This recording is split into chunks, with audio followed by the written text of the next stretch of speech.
Hello everyone, in this video I will show you how to enable or disable the device assistance app flash screen in Samsung Galaxy S24 Ultra.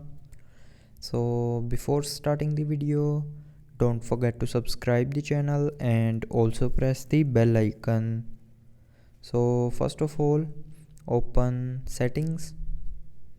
Now in settings, scroll down and here click on apps.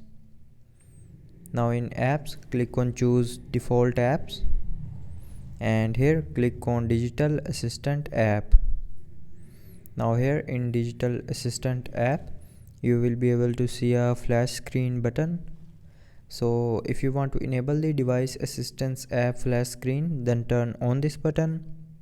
And if you want to disable the device assistance app flash screen, then tap on this button again to turn it back off. So with this button you can enable or disable the device assistance app flash screen in Samsung Galaxy S24 Ultra. So I hope you liked the video. Thanks for watching.